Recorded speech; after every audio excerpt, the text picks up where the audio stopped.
Ever since Apple released Yosemite, macOS has been pretty ugly. In particular, the Finder icon is gaudy, more akin in style to Fisher-Price than something grown up like Yamaha. Is that bad? Yes, I think so. I changed it back to the old familiar inoffensive version. But with the right know-how and tools, you could make one yourself. I'm going to show you how to change the Finder icon. But be warned, it isn't super easy unless you're comfortable mucking around with system files. I'm not responsible if you manage to break something. Do this at your own risk. Before we can start replacing files, we need to disable something Apple implemented called System Integrity Protection. This prevents any user, even an administrator or root user, from inadvertently modifying system files. It's a protection against malware or user error. To start, you'll need to restart your Mac into recovery mode. When your Mac starts, before you hear the chime, hold down the Command key and the R key.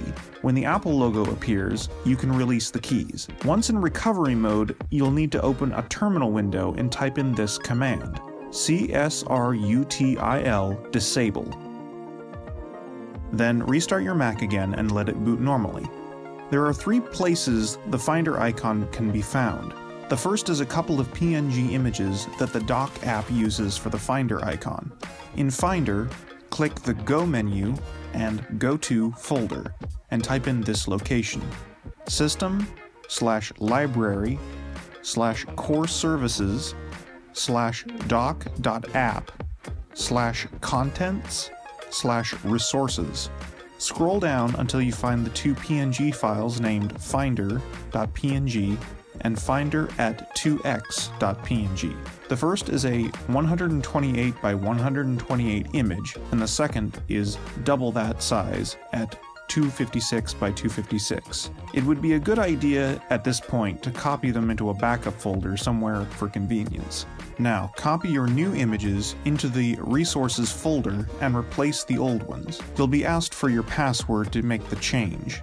If we hadn't disabled System Integrity Protection, this replace would fail. The second location is in the Finder app itself. The icon file there is used in certain places like the Activity Monitor. In Finder, click the Go menu and Go to Folder and type in this location: system/library/core services/finder.app/contents/resources. Scroll down until you find the Finder.ICNS file. Copy this file to a backup folder somewhere. Then copy your new icon file into the Resources folder and replace the old one. Again, it will ask for your password. The third and final location is in the System Icons folder. It has a Finder icon that is practically identical to the one in the Finder app. This icon file is used everywhere else.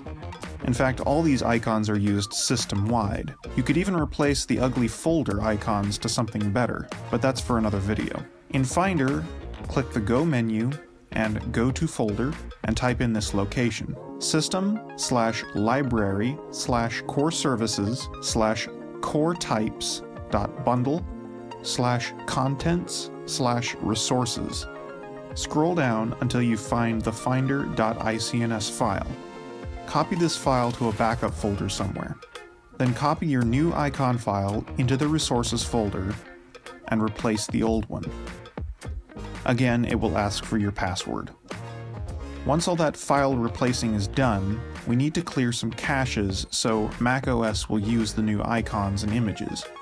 In Finder, click the Go menu and Go to Folder and type in this location: private/var/folders. Use the search to find the file named com.apple.doc, and make sure you're searching in folders, and not this Mac. Drag this file, com.apple.doc.iconcache, to the trash. This will reset the image on the dock once we restart the Mac. Next, in Finder, click the Go menu and Go to Folder, and type in this location: library/caches. Look for a folder named com.apple.iconservices.store and rename it to something like com.apple.ico. When we restart the Mac, macOS will create a new folder, and we will be deleting the old renamed one. Now, restart your Mac. The icons on the dock and everywhere else should be updated using your new icon. Now that we're all done, it's very important that we re-enable System Integrity Protection. Reboot into recovery mode by holding Command and R when your Mac restarts. Then open a terminal and type in the command CSRUTIL enable. Restart your Mac normally and you should be all done. I've done this with macOS El Capitan, but I haven't tried it with macOS Sierra. Leave a comment if you try it with Sierra. Okay, bye.